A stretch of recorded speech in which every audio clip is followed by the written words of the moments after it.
warm welcome to the New Times Weekly Review, where we'll bring you the top stories that made headlines in the course of the week. I am Joanne Babazi with my colleague Elisa Jake Natasha.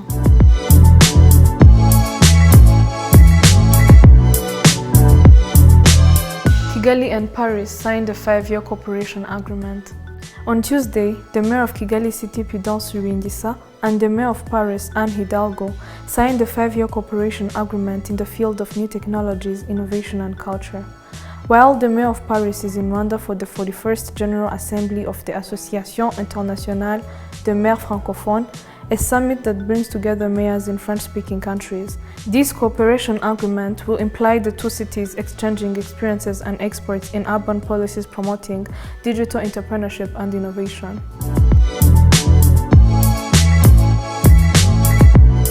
Rwanda recorded drop in malaria cases. In an interview with the head of Malaria and other parasitic infections unit at the Rwanda Biomedical Center, Dr. Amebo Mbituyomuremye said that the drop in the cases can mainly be ascribed to massive campaigns run in 2017 and 2020 that saw mosquito-treated bed nets distributed in all the country's 30 districts. He added that in 2018, we had 1.8 million malaria cases.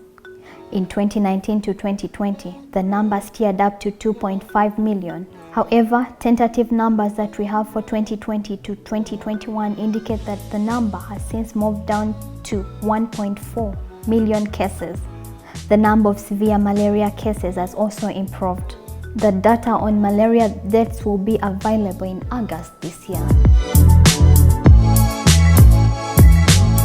RBC explained the rise in the COVID-19 positive rate.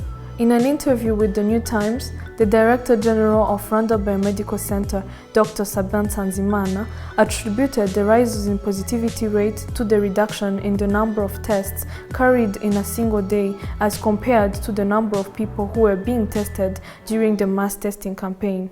He said that the positivity was mainly driven by the symptomatic people voluntarily going for the testing at health facilities. RBC also said that the low figures in some regions do not mean zero absence of COVID in those districts. Rather, on that specific day, no tests were conducted or no positivity found among those who tested voluntarily. A total of 4,770 positive cases were recorded during the 2-day campaign from 17th to 18th July. And the same exercise was undertaken in the other 8 districts also put under lockdown with the capital, as measures to contain the spread of the virus in the country. The testing of COVID-19 will continue being carried out across the country, mainly by people presenting obvious symptoms of this virus, which may include fever, dry cough, tiredness, headache, loss of taste or smell, shortness of breath, and chest pains.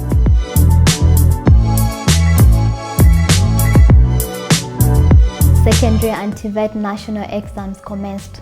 On Tuesday, July 20th, the national examination started with a total of 197,375 candidates from ordinary level, advanced level, and TVET sitting their examinations countrywide. Students were heartened to observe to COVID-19 guidelines, especially during the examination time. From July 20th afternoon, 106 candidates had tested positive for COVID-19. The National Examination and School Inspection Authority said that none of the candidates was in critical condition. All of them, including the ones placed under home-based care and isolation rooms, were able to sit the exams from their respective centers. O-level examinations will end on July 27th, while A-level and TVET theory examination will end on July 27th. Overall, the exercise will conclude with A-level science practical examinations on July 30th. And in sports, goalkeeper Kwizera retired at age 27. Olivier Kwizera, a goalkeeper for the national team and local side Rayon Sport, has called time on his football career just aged 27. He announced his shock retirement on Thursday, July 22nd, just days after he was found guilty of using drugs and handed by a court a suspended 1-year sentence. Though he claimed to have planned his quit for a while now, it's not the first time that a young talented person quit their promising career after involving in such problems. Ines Rutaisire has more on this. Thank you, Natasha. Welcome to the second part of the New Times Weekly Review. As we continue with Olivier Kwizera's story, today we are going to discuss about the issue of substance use being a problem among sportsmen and women and the youth in general, with our guest Yvonne Uwamahoro here at Mental Health Hub. Thank you, Yvonne, for your time. Thank you, Inesi. Despite the fact of substance use is a common problem among the Rwandan youth and sportsmen, do you think that these young people lack awareness or career guidance or even psychological support to push them to go into substance use or consuming drugs? The youth is really facing the challenge with abusing drugs or alcohol. So when we are talking about the guidance and the counseling, for the youth who are lucky to have parents, they feel like they have someone to talk to whenever they have really a challenge in life, and their challenges are there. As young people, they are looking forward to us adults to support them in a constructive way, in a positive way. I can say that there are two types of guidance here. The guidance that we are getting from the trained person, and the guidance that we may get from our parents, our friends, and other adults who may be responsible and willing to help youth to find themselves in this life. Thank you. What are the consequences of substance use or consumption of drugs to these youth and to their country? The consequences are really many. I may start by saying that the substances are really harming the health of the youth who are taking them. Whenever you are abusing alcohol or drugs, these are affecting our brain, and you are no longer independent. You are depending on alcohol or your drug to be able to perform anything, any tasks, including studies, including any job that you may have. You will depend on the level of drug that you are having in your blood.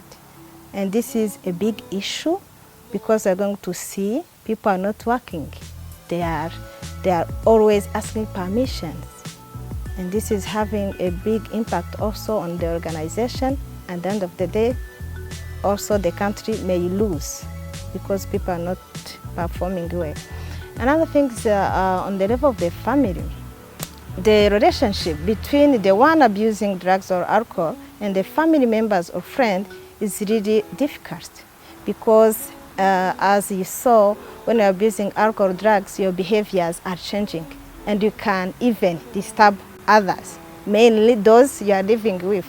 So you may see some misunderstanding, even conflict, big conflict in the family raising, and at the end of the day, they could abandon the one who abused drugs.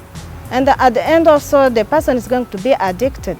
When you are addicted to any drugs or alcohol, you are at a high level. Your life is ready to search for the drugs and alcohol.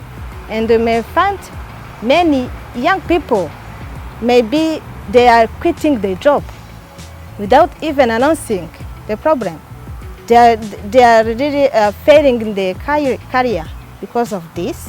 And there's behind this, there is stigma in the society around, which is really preventing even this youth to express themselves openly. And lastly, what advice would you give to parents, the youth, even the youth into other careers, and also how affordable are these professional assistance to one who would like to be helped? Whenever we are in challenging situation, our emotions are really raising, and we don't know how to communicate effectively. At that time is where we need someone to support us. Parents, be there, know your children, teach them to communicate effectively, support them, and know that these 10 years of our childhood are really very important. It's where we are building the resilience. And whenever we are adults, we'll be able to overcome many challenges that we might face. And we will be always able to trust our parents and come back to them and maybe ask for help or support, because we experienced that with them while we were too young. Even though when we are seeing the prevalence of mental health issues in Rwanda globally, we see that depression is coming first. But when we assess where the reason behind being depressed, we can find also there are some alcohol abuse or drug abuse. We don't want people to get where they have to be admitted for maybe being an abuser of alcohol or any other drugs. What we love is really to prevent this to happen, because whenever it is happening, it is taking time, as I said. It is taking much effort from everyone, family members, friends, and mental health professionals. But the services are there in the entire country. I can say that mental health system is well structured. You can find at any time a mental health professional to just help you and to support you. Another thing maybe which is avoiding people to ask help is a stigma. I know that there is a stigma around mental health, but let's together fight this and talk openly about mental health. And maybe those closer to the person who's abusing alcohol, don't blame the person, don't confront the person, it doesn't work, but support the person and know, at least talk to the person, know why, and motivate the person to ask for help. Yeah. Thank you very much, and thank you for your time and help on this. Thank you too. Thank you for being with us throughout. Leave your like, subscribe, and follow us on our social media. Thank you, Joanne, for being with me. Thank you, Natasha. Stay safe. Have a lovely week ahead.